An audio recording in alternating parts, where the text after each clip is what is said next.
tous, bienvenue dans le Neketsu Show, une émission dédiée à la pop culture. Je le répète, je le dis, et c'est comme ça. On est déjà à l'émission 32.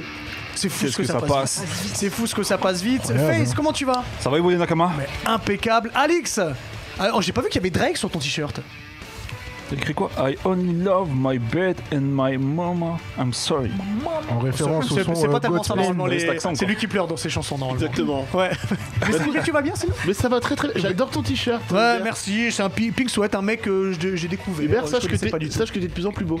Merci Et beaucoup. que tu ressembles de plus en plus à DJ Khaled. Bah, j'ai pris du poids donc dans pas longtemps. C'est vrai. Ringo, comment tu vas?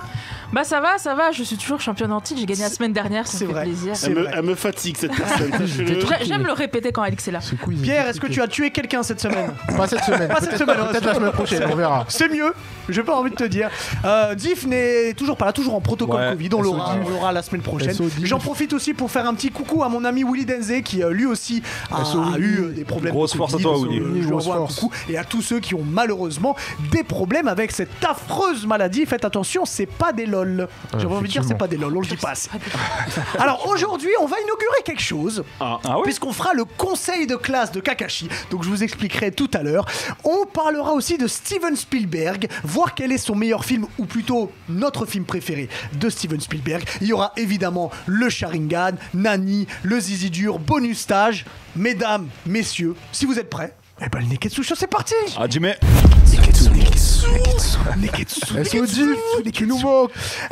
Je rappelle qu'il y a un code promo avec nos partenaires de Figure House, c'est moins 10%. Ouais. Le code promo, c'est Neketsu.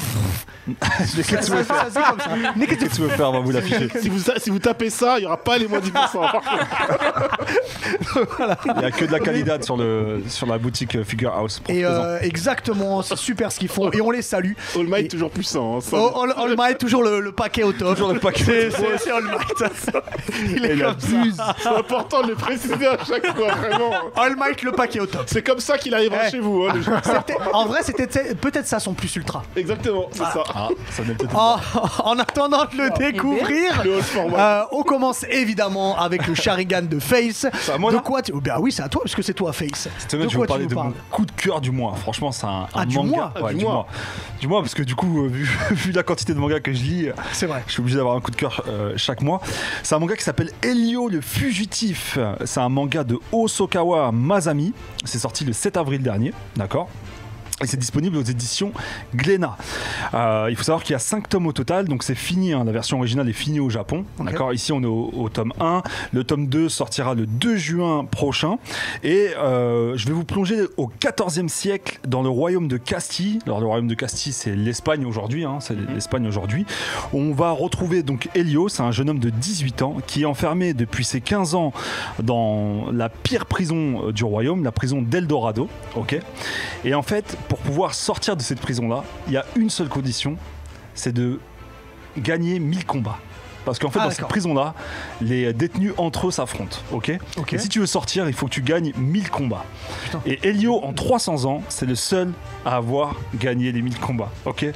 Alors, tu le vois comme ça, c'est un ado de 18 piges, anodin. C'est une machine de guerre, frère. C'est une machine de guerre, la bagarre. La bagarre comme on les aime. Et du coup, il va réussir justement à gagner ces 1000 combats. Il va sortir et il va se retrouver du coup dehors, mais à pas savoir quoi faire.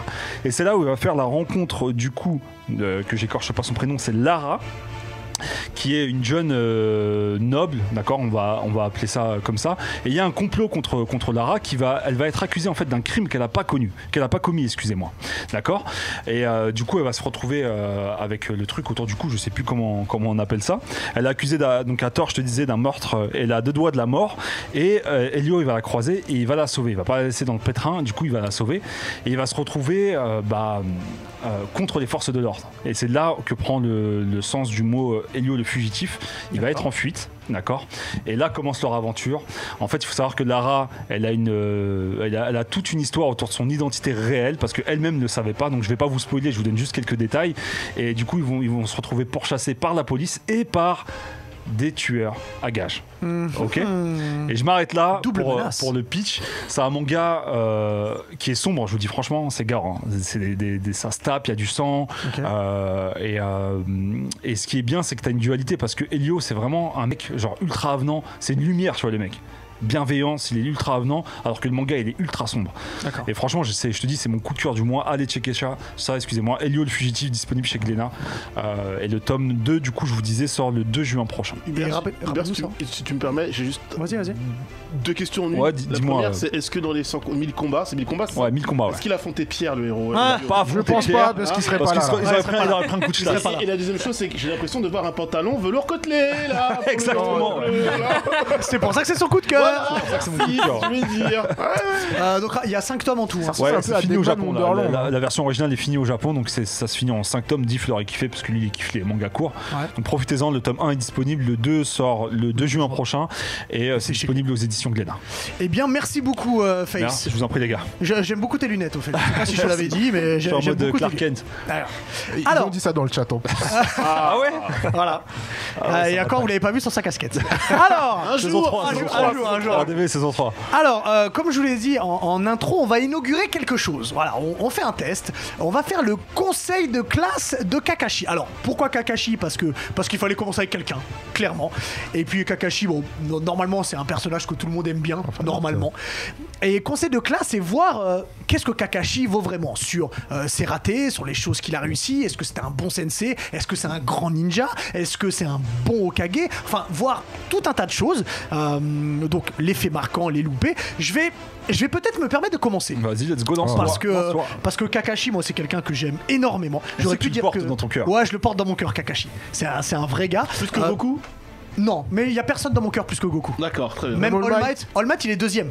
Pourtant, il a un gros bien. paquet. Ah, pourtant, il a un gros paquet. Luffy, il éclate Goku. Easy. Bon, arrête. Sache-le. Alors, moi, le truc avec Kakashi, alors évidemment, au-delà de son charisme et de son charisme, clairement, il y a beaucoup de ratés, je trouve, dans Kakashi. Je vais commencer par les points négatifs. Moi, je trouve qu'il y a beaucoup de ratés dans Kakashi. Il est, au final, rarement là quand il faut. Il n'a pas réussi à sauver Rin, il n'a pas réussi à sauver Obito, il n'a pas réussi à empêcher Sasuke de partir du village. Donc, en fait, on est sur quelqu'un qui a quand même beaucoup de ratés. Il y a son père qui s'est suicidé, donc ça a aussi influencé sur sa façon de faire. Puis au Konoha, lorsque Pain arrive, il meurt bêtement quand même. Faut le rappeler quand même. Hein. Pour sauver quelqu'un. Je trouve pas qu'il meurt bêtement. Ouais, mais c'est. Enfin, ouais. Alors, je trouve ça juste, on va spoiler, mais en même temps, si vous avez pas vu tout Naruto, Ouais, c'est que vous avez pas vu. Là, c'est cool. la Non, mais t'as raison. C'est pas qu'il meurt bêtement, c'est qu'il fait un acte de bravoure. Bah, tu mais vois, c'est con pour lui, quoi. Tu vois, je trouve. C'est au final, voilà. C'est. On met à sa place, qu'est-ce que t'aurais fait? Oh, moi, je l'ai choisi dans la merde, moi. Il faut amener les informations. C'est vrai, ça. Donc on est en temps de guerre et Ouais. il a fait ce qu'il aurait dû avait faire. à Il faire. s'est sacrifié. Et ça, c'est un truc pour Kakashi, en fait.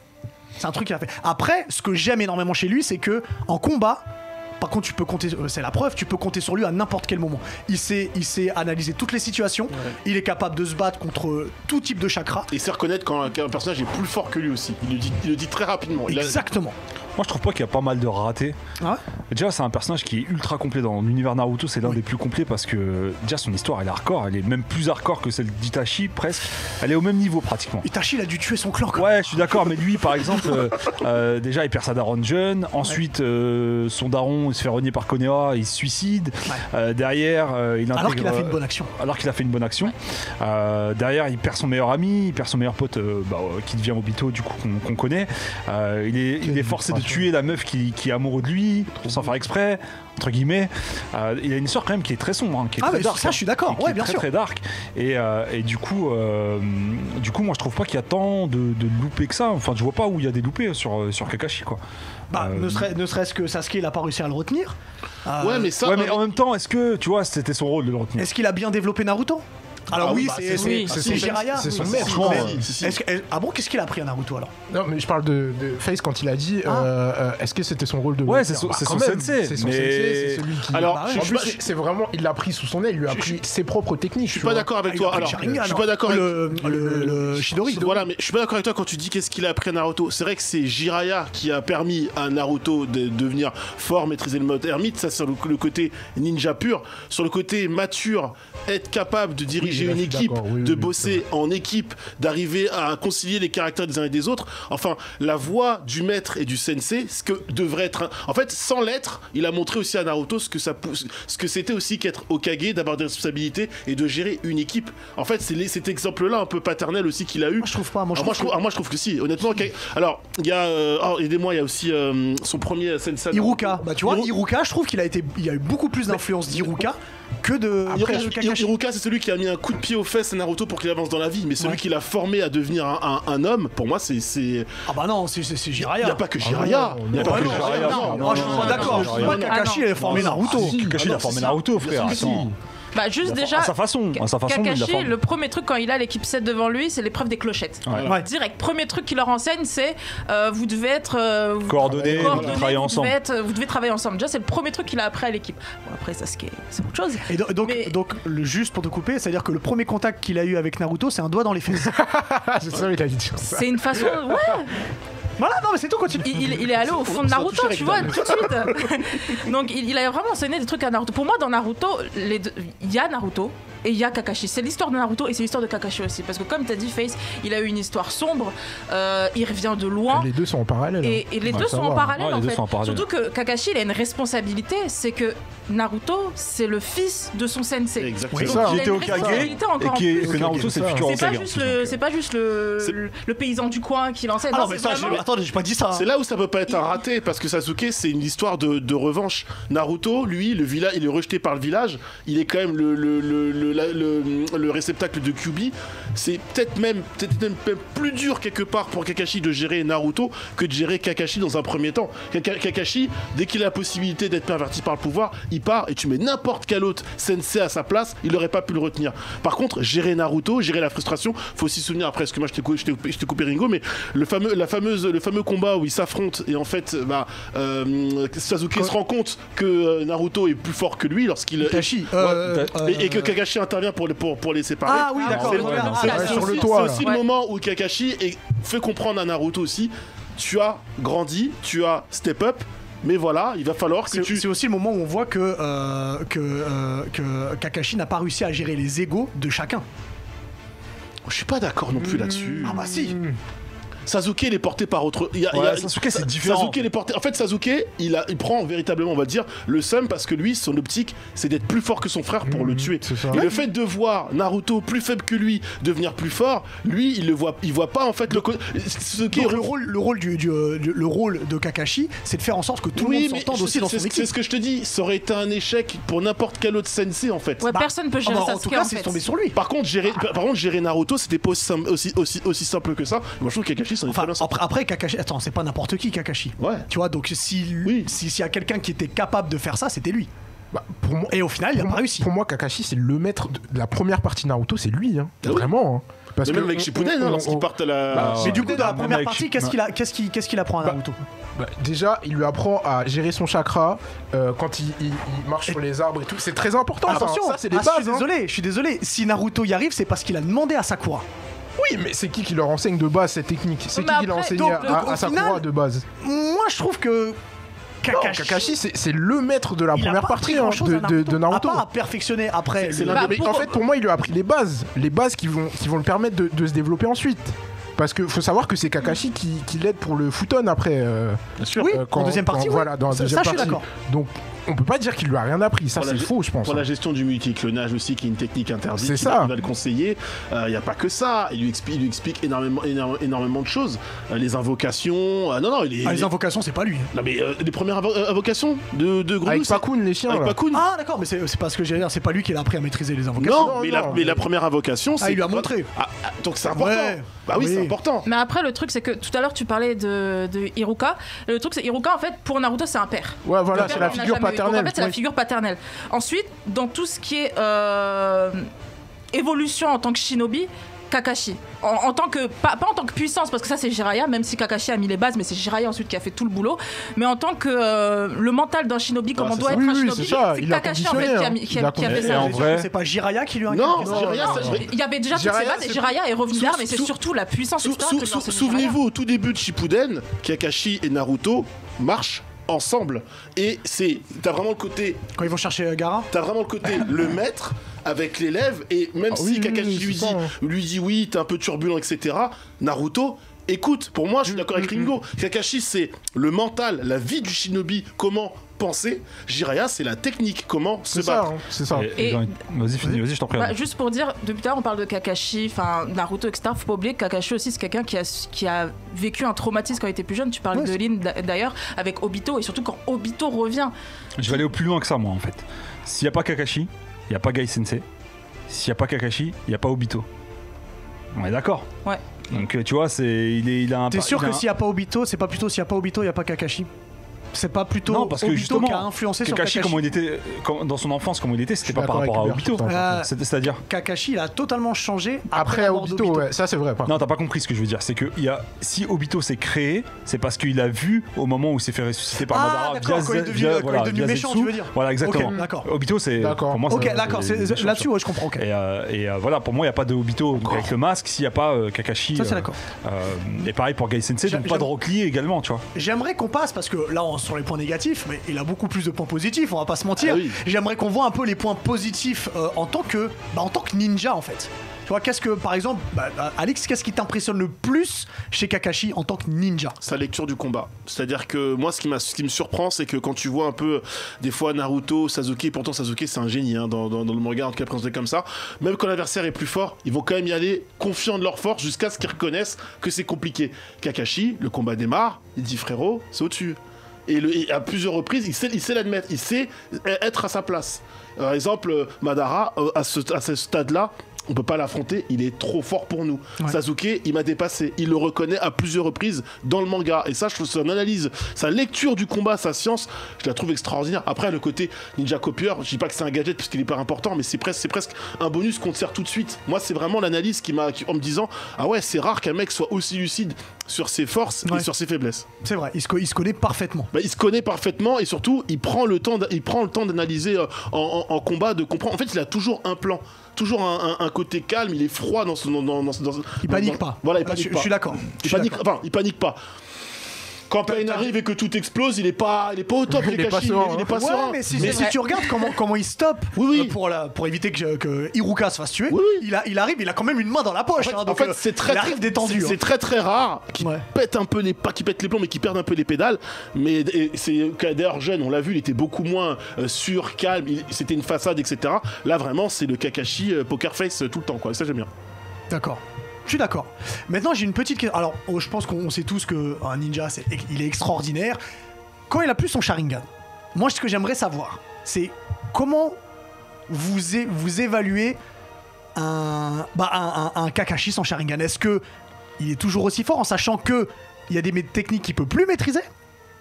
Par exemple, tout ce qui est en rapport avec le Sharingan, ça veut dire qu'il peut plus faire de Kamui, il peut plus faire de comment s'appelle la grande armure là, non, l'armure Susanoo. Le Susanoo, il peut plus faire de Susanoo, et on l'a vu dans la jeunesse de Kakashi, au final il peut plus non plus faire de Chidori, parce que c'est grâce à son Sharingan qu'il avait perfectionné le Chidori et qu'il pouvait analyser le mouvement de l'adversaire pour l'utiliser. Donc qu'est-ce que vaut Kakashi sans Sharingan? C'est toujours un grand stratège. Faut savoir que même sans Sharingan, et je crois qu'on l'a déjà vu se battre sans Sharingan plusieurs fois, il reste calme, il a toujours il l'avait, plan, mais il pouvait plus s'en servir parce qu'il était fatigué, etc. Donc il a toujours un plan, quelle que soit la situation. Donc pour moi, sa plus grande force, en tout cas, c'est son côté stratégique et sa capacité à anticiper surtout. Parce qu'il arrive à vite évaluer les situations et à savoir ce qu'il doit faire en amont, et voilà, comme Alix a dit, à savoir parfois se retirer du combat. Parce qu'il est pas de taille, et du coup, il sait quoi faire, quoi. Et je pense que même sans Sharingan, ça reste un grand ninja pour toutes ces qualités-là et pour son mental aussi. Parce qu'il a vraiment un mental de fou. Faut savoir qu'il a un Indo lui aussi qui est très fort, quoi. Il est vraiment au niveau mentalement, il a vécu plein de choses, et Et voilà. C'est pareil, je vais rejoindre Pierre là-dessus, c'est son Indo, en fait, pour moi, tout son power, il vient de son enfance. Parce que déjà, le premier trauma, c'est quoi? C'est quand il perd son père. Parce que son père, il a fait un choix de sauver ses amis au lieu de respecter la mission. Du coup, on revient sur un truc qu'on a déjà dit, du coup. Non, mais justement, mais juste pour faire le parallèle. Ensuite, quand il y a le traumatisme, en fait, il se fait incendier par rapport au fait qu'il a pas respecté la mission, il a privilégié les amis. Donc lui, il décide petit de toujours mettre la mission avant toute chose. Et quand il perd, du coup, Obito, et ben là il change d'avis, il se dit non, il faut que d'abord que je protège mes amis comme son daron en fait, et de là vient son power et son Indo et qui fait sa force de stratège et c'est sa maturité en vrai, moi je pense. J'aimerais finir sur un truc avant qu'on passe à autre chose, parce qu'il y a plein de choses et on est tous d'accord qu'il est exceptionnel. Si on devait donner une note sur 10 à Kakashi sur avec et sans Sharingan, du coup c'est deux notes différentes. Non, sur l'ensemble. Ou alors une note avec une lettre. Est-ce que c'est un ninja non, une note avec un chiffre. Parce qu'une lettre, c'est un S. Un bon 8. Kakashi mérite son 8. Ouais, je te rejoins 8. Pierre, t'es d'accord? Je vais le noter parce qu'après, on fera une liste de trucs. J'irais même 8,5, on va dire. Je suis gentil. 8,5? Ouais, vas-y, parce que j'hésite entre un 8 et un 9, moi. 8,5? Ouais, 8,5. 9, c'était trop. Je vais aller avec vous avec 8,5. Voilà. On met 8,5 à Kakashi. Évidemment, c'est totalement c'est notre avis. Hypothétique. C'est hypothétique et que rien que pour son look, c'est presque neuf. Il est quand même sacrément badass. il est bien. On va rester un peu dans la culture japonaise avec toi, Pierre, puisqu'on passe au nani. Carrément. De quoi tu nous parles aujourd'hui? Aujourd'hui, on parle cinéma, les gars. Et je vais parler d'un réalisateur qui me tient à cœur. Et vraiment, je trouve qu'il est vraiment très sous-coté. C'est un réalisateur japonais qui s'appelle Takeshi Kitano. J'adore Kitano. Moi, c'est très beau reportage sur Arte il y a pas longtemps en plus. Exactement. Je suis fan de lui. Je pense qu'en France, il est surtout connu pour l'émission Takeshi's Castle qui passait sur W9 à l'époque où les candidats faisaient un peu n'importe quoi dans un château. C'était très drôle. J'adorais. Mais il faut savoir que surtout, c'est un acteur et surtout un réalisateur qui fait de très très bons films. Et je vais vous parler de 3 films en particulier que j'adore et dont un qui va fêter ses 30 ans cette année qui s'appelle A Scene at the Sea. C'est en japonais, du coup, ça donnera Anonatsu Ichiban Shizuka Naomi. C'est un film qui parle d'un jeune garçon qui est sourd-muet, qui s'appelle Shigeru, qui est éboueur et qui va se lancer dans le surf. Il va trouver une vieille planche de surf en déménageant des poubelles et tout, et on va voir comment il évolue dans le surf. On va voir comment il arrive à communiquer et à s'exprimer à travers ce sport. Et on va voir comment il arrive aussi à rassembler autour de lui, parce que vous verrez que c'est vraiment un film avec de très belles valeurs.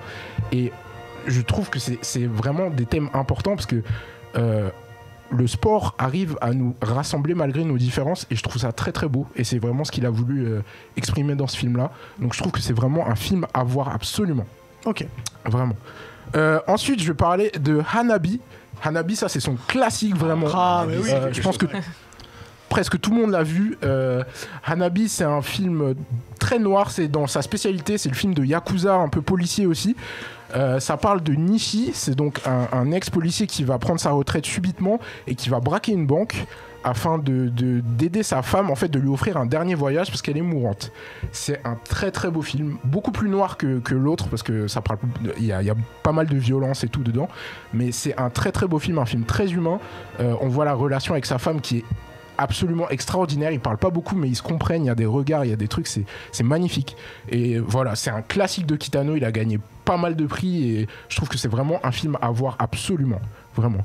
Et en dernier, je vais vous parler de Kikujiro, l'été de Kikujiro ou Kikujiro no Natsu. Celui-là, il est passé sur Arte il y a pas longtemps, donc justement, il est disponible sur Arte en replay, donc vous pouvez aller le voir. Alors, ça, c'est le film vraiment tout public de Kitano. En fait, ça parle de Masao, un jeune garçon de 9 ans qui va partir dans un road trip à travers le Japon pour retrouver sa mère qu'il a abandonnée quand il était petit. Et il va être accompagné du personnage de Kitano qui est Kikujiro, un ex-yakuza qui est accro au jeu. Ça tue, on dirait un manga. De ouf. Et vraiment, c'est vraiment un film très drôle. C'est vraiment un film de ouf. Vous allez voir, il y a là les scènes cultes culte, mais vraiment. Et je trouve que c'est un très beau film aussi parce que ça parle de relations humaines, encore une fois. C'est vraiment une spécialité de Kitano. Ça parle aussi de la famille, de comment on perçoit la famille. Pas forcément, c'est pas parce qu'on n'a pas des liens de sang qu'on peut pas former une famille. Et je trouve ça très très beau. Et c'est un peu comme nous ici, voilà. Donc c'est vraiment un film à voir. Et je trouve que. Sauf au moment du quiz. Hein. Je savais que t'allais sortir ça. Vu que tu m'as regardé. On n'est plus une famille au moment du quiz, je te le dis. Donc l'été l'été de Kikujiro, Hanabi et Eusen Atsushi. Alors les 2 premiers, ils sont disponibles en VOD sur Canal. Et je vous ai dit, Kikujiro, c'est disponible sur Arte en replay. Gratuitement. Super, merci beaucoup Pierre. En plus, t'as fait une transition incroyable. Puisqu'on va parler cinéma. J'ai préparé l'émission. Quelqu'un bosse dans cette émission. C'est toi. Merci. Ça fait plaisir. Donc comme je lui disais en intro, on va parler de Steven Spielberg. Alors pas forcément dire quel est son meilleur film parce que je pense qu'il faudrait une émission entière pour analyser film par film. Une spéciale peut-être. Hein, une spéciale Spielberg un jour. Alors moi je suis totalement pour, hein, je te le cache pas. Mais peut-être parler de notre film préféré ou celui qui nous a le plus marqué. Je suis intrigué. Vraiment, par ce qu'a dit Alix hors antenne, par rapport à son choix sur Spielberg. Je suis intrigué. Quand tu m'as dit que tu voulais choisir un film qui aurait mis tout le monde dans le mal et qui finalement t'as pas choisi celui-là, donc je pense savoir de quel tu parlais. Je le cite du coup, je peux le citer. Hein. Tu peux le citer, vas-y. La couleur pourpre. La couleur pourpre. Avec Danny Glover et Whoopi Goldberg, exactement. un film dans lequel on a envie de. Si vous aimez Danny Glover, ne regardez pas. On a envie d'appeler Pierre avec ses couteaux et clac clac clac clac. Là, anytime. Et du coup, quel est celui que t'as choisi? Indiana Jones et l'Arche perdue, c'est ça. D'accord, donc le premier Indiana Jones. Ouais, tout à fait. Pourquoi celui-ci? Le chapeau. Parce que en fait, pourquoi? J'ai honte d'avoir posé cette question, sache-le. Pourquoi? Parce que moi j'ai redécouvert Harrison Ford dans ce. Enfin, étant petit, j'ai découvert tout le personnage, quoi. Ouais. Enfin, je veux dire, les aventuriers au cinéma, je savais même pas ce que c'était. Pour moi, même après, dis-toi qu'après Indiana Jones, j'ai persuadé que tous les aventuriers devaient être comme lui, c'est-à-dire avoir un chapeau, un fouet et un flingue. Donc voilà. Après, dans quel ordre ils s'en servent, c'est notre histoire. Enfin, je veux dire que tu sois petit ou plus vieux. C'est un formidable film d'aventure, il y a tout dedans. C'est-à-dire qu'il y a la petite dose de romance, mais pas trop chiante. Ouais. Il y a des cascades de fou, suffisamment waouh pour que tu restes scotché. T'as une histoire qui se tient et qui est très très bien. T'as un jeu d'acteur qui est bon avec... Pour un film comme ça, il faut que tu ailles chercher un acteur qui ait suffisamment de charisme, qui soit un petit peu à la fois, je m'en fous, mais qui soit suffisamment drôle pour que tu aies envie d'y aller. Et Harrison Ford, il incarne tout à fait tout ça pendant tout le film. Et puis même, tu voyages, quoi. Puis il y a des vannes. Voilà, l'écriture du personnage. En plus, tu sens que... Je pense, j'ai pas tout en tête au niveau du making-of et les coulisses, mais je pense qu'entre Spielberg, le scénar qu'il lui propose, l'écriture de son dialogue et le jeu d'Harrison Ford, ça a matché tout de suite. Hein. Oui. Voilà, c'est ça se voit. Hein. L'alignement des planètes, clairement. Je suis d'accord, super choix. Est-ce que du coup, c'est ton Indiana Jones préféré? Parce que c'est celui que t'as choisi. J'adore. Alors, sauf le 4. Noël. Le dernier là. Voilà. Non mais le 4 c'est comme des BGT. Voilà. Le 5 arrive. Toi, tu te fais incendier genre des BGT. Les gens ils kiffent. L'Arche perdue, le Temple maudit, la dernière. Ouais, non, franchement. Après, Non mais tu sais qu'il n'y a pas de mauvaise réponse. Non, mais, en fait, oui, c'est mon préféré parce qu'il est fondateur, mais ils sont tous bien. Ah ouais, je suis d'accord. Il y a toujours un truc qui est rapporté dans le film. D'accord, je suis d'accord. Pierre, dis-nous. Moi, Il n'y a pas de film où il y a des tueurs en série, je crois pas. Presque. J'ai choisi Les Dents de la Mer, moi, quand même. Ah, il y a un tueur en série, oui, c'est vrai. Ouais, le requin tueur. de la mer. C'est vrai. Oh là là, qu'est-ce qu'il est parti chercher? J'aime la violence, hein. Toujours ce qui est pointu. J'aime la violence. Alors pourquoi les dents de la mer? Pourquoi? Parce que je l'ai vu quand j'étais. C'est la forme d'un schlass, regarde. J'ai été terrifié, mais vraiment terrifié. Mais j'ai eu peur, mais vraiment. C'est un des premiers films, on va dire, d'horreur que j'ai vu. Ouais. J'étais marqué. Tu peux dire à vie. Oui. Marqué à vie. C'est un film d'horreur.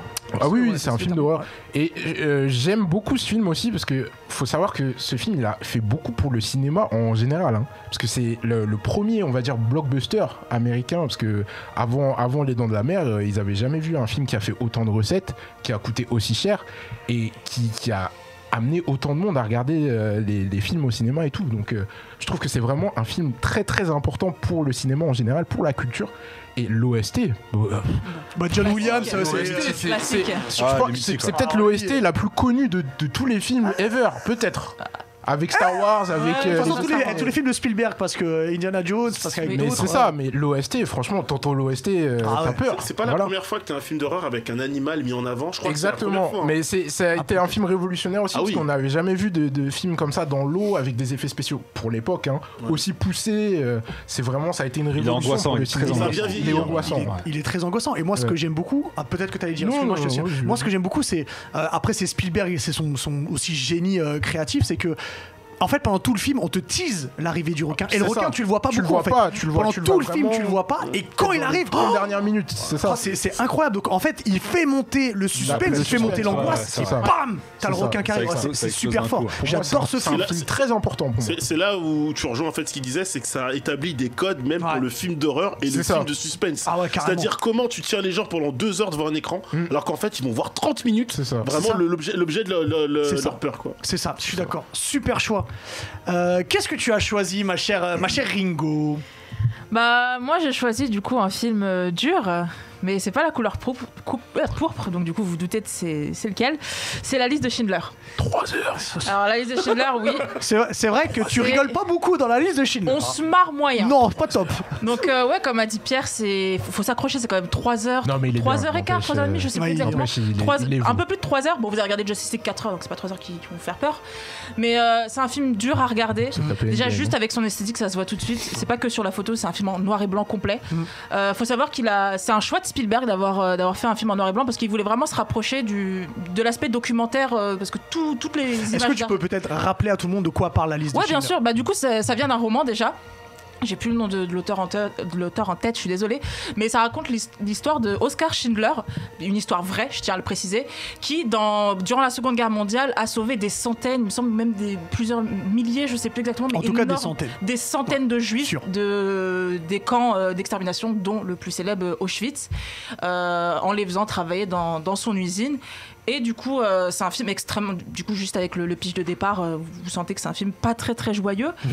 Mais c'est quand même un film très très important. Et il dénote vraiment dans la filmographie de Spielberg, parce que lui qui est considéré comme The Entertainment King, bah là, entertainment moyen, quoi. C'est surtout un film très personnel pour lui, parce qu'il faut savoir qu'il a présenté ce film pour son projet de fin d'études 30 ans après avoir fini ses études, parce qu'il n'avait pas réussi ou quelque chose comme ça. Il a réussi grâce à ça. Un film qui a eu plusieurs Oscars, dont le meilleur film. Et voilà, du coup, c'est avec l'esthétique très noire, parce que ça assombrit vraiment le film. Déjà que le propos est très difficile. Et les scènes sont... Il y a des scènes très dures, en fait. C'est très très dur à regarder. 3 heures en regardant ça, c'est un peu compliqué. C'est très dur. Mais c'est vraiment, franchement, un film que je conseille, qu'il faut voir juste d'un point de vue cinématographique, mais aussi d'un point de vue de l'histoire de notre humanité, parce que malgré toutes les horreurs qu'il y a eu pendant la Seconde Guerre mondiale, il y a eu des choses pas mal quand même. C'est 7 Oscars. 7 Oscars. 7 Oscars, c'est impressionnant. Oscar et du un meilleur casting film, de ouf aussi. Oscar du meilleur film, Oscar de la meilleure musique de film, parce que la musique est incroyable. Oscar du meilleur réalisateur, Oscar des meilleurs décors, Oscar de la meilleure photographie, Oscar du meilleur scénario adapté, Oscar du meilleur montage. Juste pour dire qu'après ça, il a fait Jurassic Park 2. Voilà, juste pour vous dire. Sans transition aucune. Pardon, je te laisse finir. Excuse-moi. Non, du coup, voilà, c'est un film que je trouve extrêmement bien. Il est très dur, ouais. Ouais, et du coup, il faut juste avoir d'une petite anecdote. Spielberg n'a touché aucun salaire sur ce film, parce qu'il considérait, je l'ai lu tout à l'heure, que c'était l'argent du sang. Et il voulait absolument pas toucher d'argent sur ce film. Ouais. Donc du coup, voilà, il y a une très bien. Alors, il y en a qui diront oui, mais c'est parce qu'il est riche. Mais même si parce qu'il est riche, c'est quand même une très belle action de sa part. Mon cher Face, avec tes belles lunettes. Clark. Bah moi, je vais vous parler de la... Ah, on a un petit bug, Max. Ah ouais, il y a un petit bug qui va... Je crois que c'est Pierre qui a mis un coup de chlasse derrière dans toi, la ça télé. fonctionne. Désolé. Je suis en train de réfléchir, il n'y a pas de film avec Keanu Reeves. Non, il n'y a pas de film avec Keanu Reeves. Mais du coup, je vais vous parler... Je ne vais pas retourner dans ses anciens films, parce que c'est quand même un mec qui est là depuis les années 70, je crois. Et franchement, je vais vous parler de un de ses derniers films qui m'a mis une claque, et qui est un des meilleurs films d'aventure. Je sais de quoi tu vas parler. Et qui est une ode à la pop culture. Je sais. Bien sûr que je vais dire ça. C'est Ready Player One. Je suis obligé de parler de Ready Player One. T'es sérieux là? Vous avez pas aimé ce film-là? Ah non, pas du tout. Alors attendez, laissez-le défendre. En vrai, j'en avais 2. Laissez-le défendre. C'est pas un grand film. Attends, laisse-moi finir. Laissez-le défendre. Parce que déjà, quand j'étais à l'avant-première, il y avait Spielberg déjà.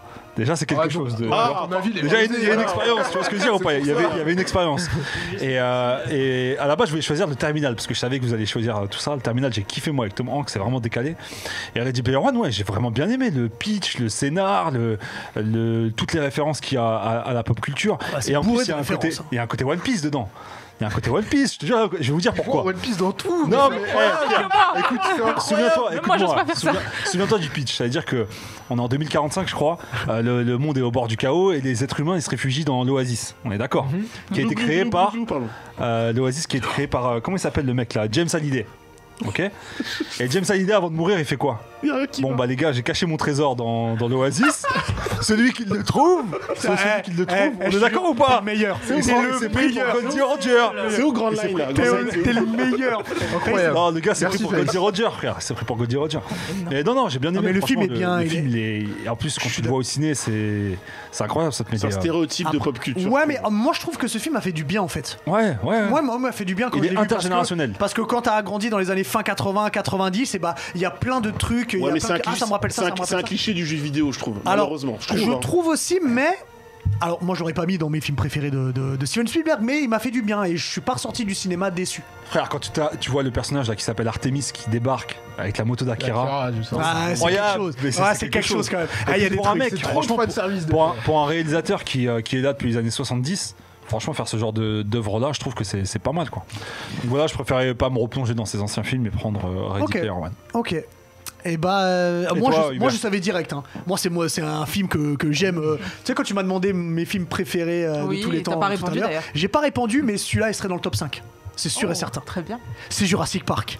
Jurassic Park, c'est un film qui a, je dirais pas qu'a changé ma vie, mais qui a bercé nos enfances. Mais en fait, c'est tellement puissant. Il y a tellement de messages dans Jurassic Park. Alors, je vous fais le pitch rapidement. John Hammond, qui est un riche homme d'affaires, il crée un parc avec des dinosaures qu'ils ont créés de toutes pièces. Enfin, ils ont récupéré de l'ADN de dinosaures, vous verrez comment, et ils ont réussi à créer des dinosaures. Et il a besoin d'avoir l'aval de scientifiques pour ouvrir officiellement le parc.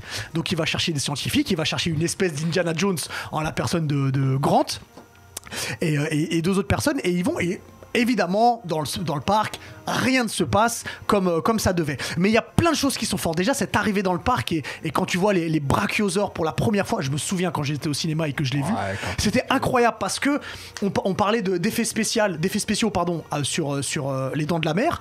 Jurassic Park, tu regardes aujourd'hui, ça n'a pas vieilli. Tu vois, c'est toujours très puissant. Et puis, il y a aussi un message que j'ai compris plus tard, parce que je le regarde au moins une fois par an.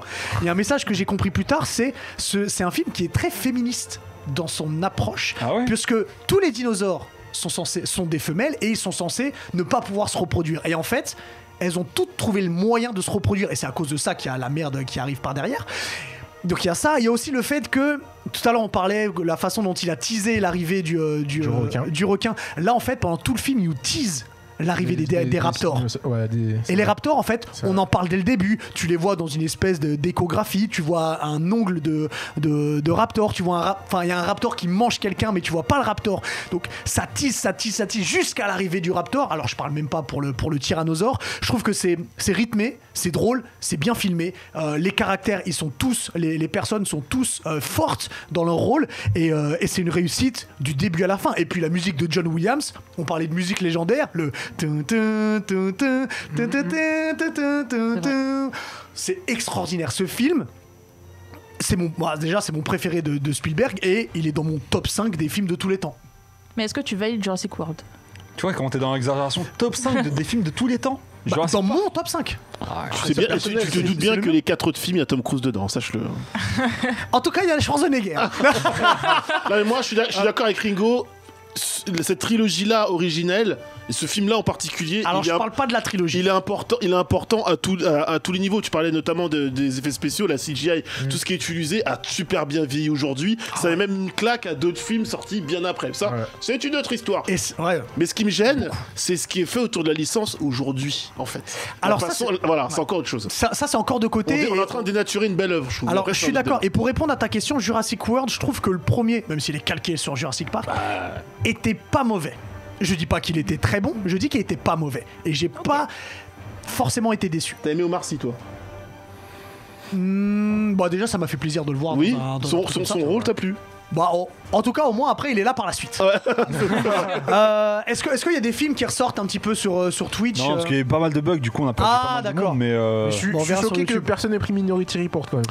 Moi, j'y ai pensé. Parce que c'est un classique pour moi. Mais après, tu sais, il a tellement de films forts. Oh, c'est vrai, mais Minority. il y aurait eu Matt Damon à la place de Tom Cruise. Je t'aurais dit, bon, il y a Moi, je suis matière à débattre. étonné que Face, tu n'aies pas pris Il faut sauver Sodaren parce qu'on pensait que tu prendrais ça. Ouais, franchement, j'ai failli le prendre, mais non. Moi, j'ai eu hésité peur entre que les tu trois, prennes Arrête-moi si tu Terminal peux.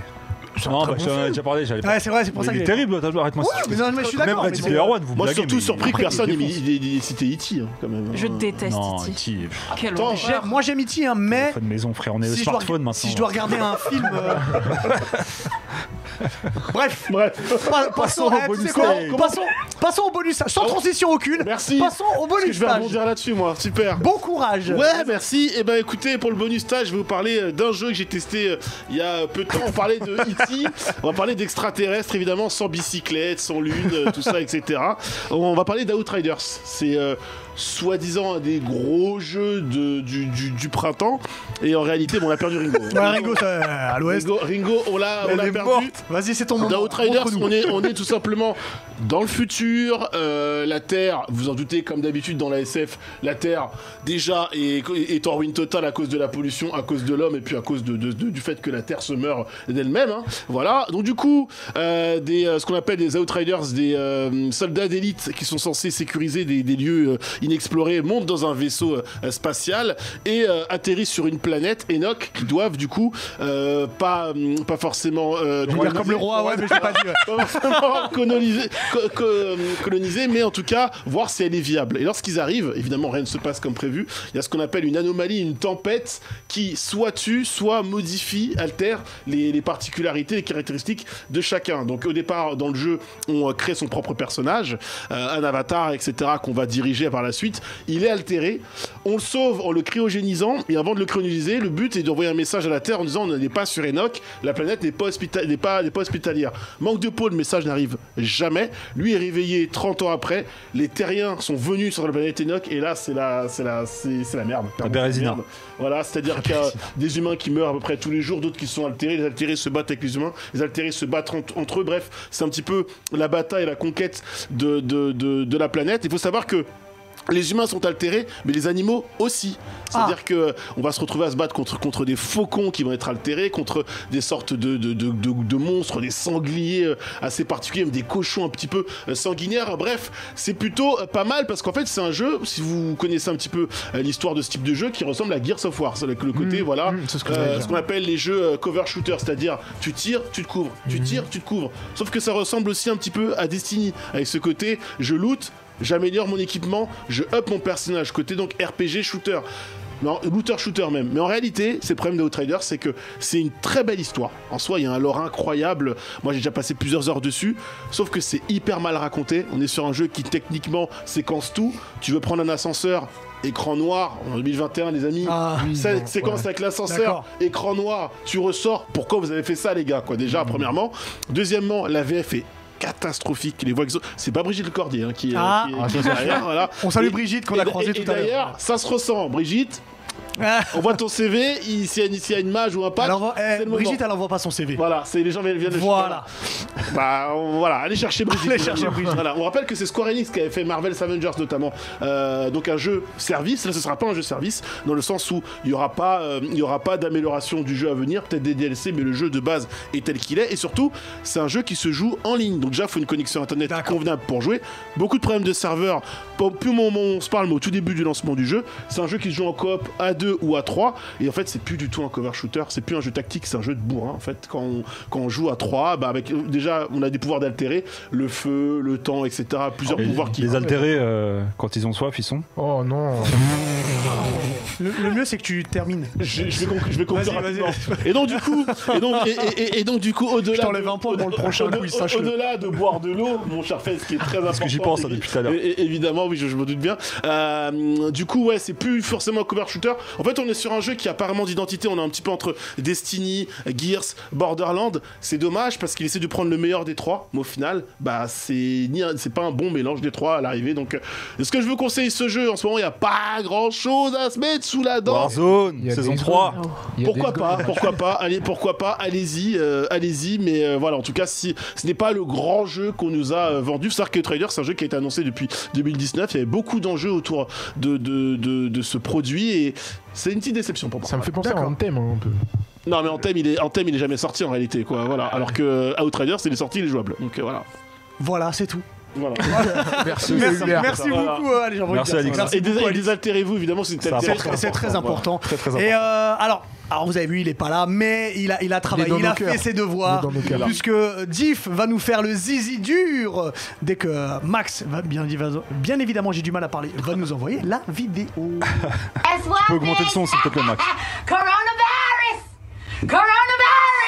Shit is real! Shit is getting real! Shit is... Yeah, quel bail, Menekuchu. Désolé de mon absence, mais le Covid m'a eu un peu. Régénération rapide, je vais beaucoup mieux depuis quelques jours. Vous connaissez votre bouc Wolverine. Donc je vous envoie cette petite vidéo pour le zizi dur de la semaine, qui est consacré à la série Disney Falcon.